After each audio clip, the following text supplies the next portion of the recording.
This is Middle Way Philosophy, video number 4, Incrementality by Robert M. Ellis. Incrementality is an important principle of Middle Way philosophy, and it's an implication of skepticism and of provisionality that have been discussed in other videos. It means the recognition of degrees of quality in both time and space. So, rather than seeing things in black and white, either it is or is not the case, we see things more in terms of shades of grey.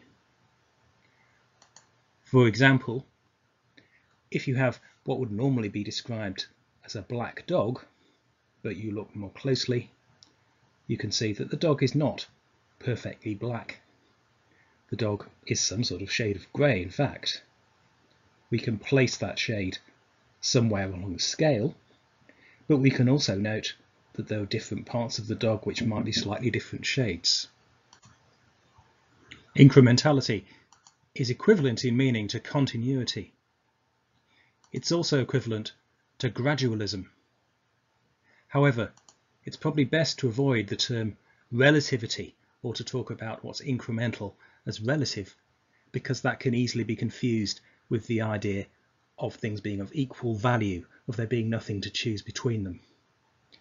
Incrementality does not necessarily imply that there's nothing to choose in terms of judgment between different things. On the contrary, if two qualities are incremental, then that means that some may be better than others, as well as more or less in other respects. An increment can be contrasted with an absolute. For example, an increment, as we've already mentioned, is shades of grey, but an absolute is black or white. An increment is better, but an absolute is good or bad. Incrementality is generally to be preferred to absoluteness because incrementality is found in experience. We experience lots of qualities through our senses or our bodies, which are all a matter of more or less. It's only belief that produces absolutes, total yeses or total nos. The practice of incrementality is trying to bring our beliefs as far as possible and practicable closer to experience, so trying to think and express ourselves in incremental terms as much as possible. Thinking only in terms of absolutes is a bit like looking through a dirty window. We miss a lot of what's out there, and even what we can see, we see in rather limited terms covered over with dirt. That's because we see things in terms of the absolutization, so we're going to miss whatever's out there which doesn't happen to fit that absolutization, and usually things are far more complicated than that.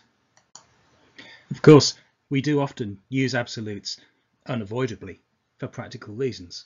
So if we were looking for a lost dog, the one pictured, we might well describe it as white and fluffy, and we wouldn't be any more precise than that. We certainly wouldn't try to be too incremental, because our main priority will be being brief and easily understood. But even that practical usage does have its limitations. Somebody might find the wrong fluffy white dog. Even if we have to use absolutes for practical reasons a lot of the time, it's important to try as much as we can to think incrementally when we do have a moment of reflection, when we do have time to deliberately think in terms of increments. The distinction between absolutes and increments reflects that between the two hemispheres of our brain.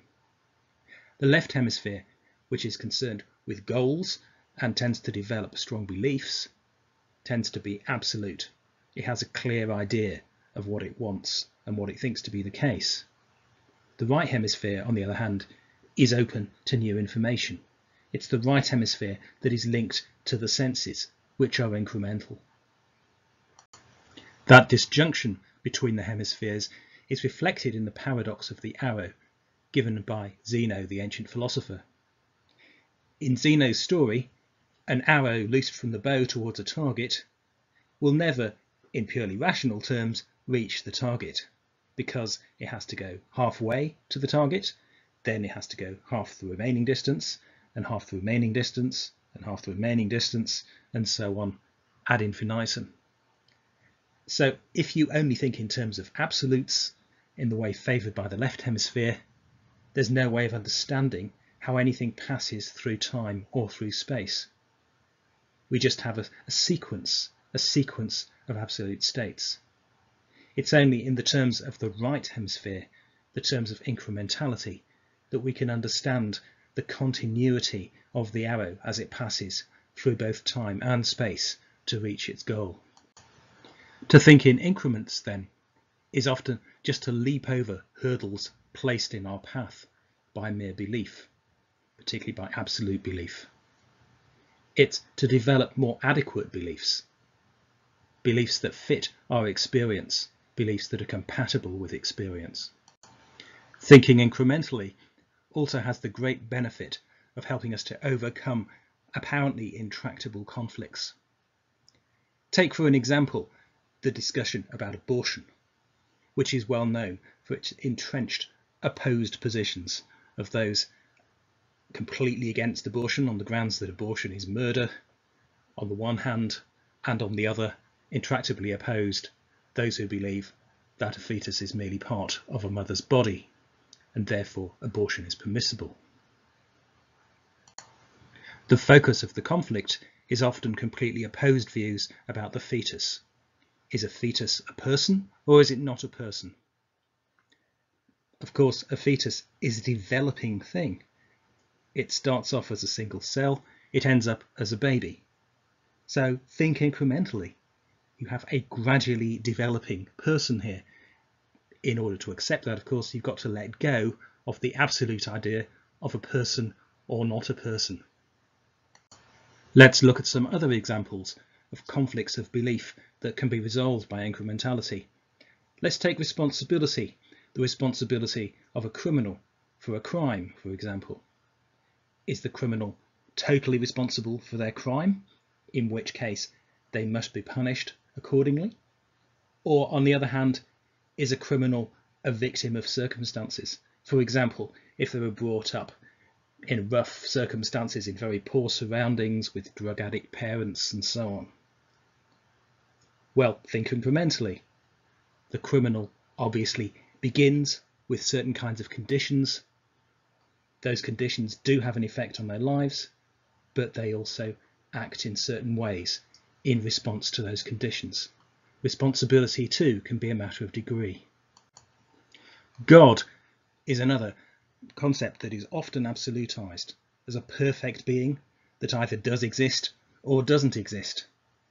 But if you think in terms of people's experience of what they choose to call God, that can be an experience of their own potential for integration, for example, of the divine archetype as they encounter it. So that experience, whatever that experience is that motivates people towards God, is an incremental experience. It doesn't have to be absolutized one way or the other. Finally, let's take the example of nature. People often think of nature as an absence of human interference, and thus judge things as either natural or unnatural, according to whether they think they are human or in some way separate from human. But the degree of interference from humans is nearly always a matter of degree, at least on the Earth. If you look at this particular landscape in England, for example, it's the result of thousands of years of human interference. However green and verdant it might look, however many supposedly natural forms like trees you see growing in it, it is only partially natural at best. So, to summarise, incrementality involves thinking in terms of degrees of qualities. To think incrementally, you need to avoid thinking in terms of ultimate things or the absence of ultimate things. Incrementality is probably best recognised in reflection, so we need to make use of moments of reflection in order to think more incrementally and apply that to practice. Incrementality has the advantage of making our beliefs and practices more adequate, and it can also overcome all kinds of entrenched conflicts which depend on our over-reliance on absolutes of one kind or another.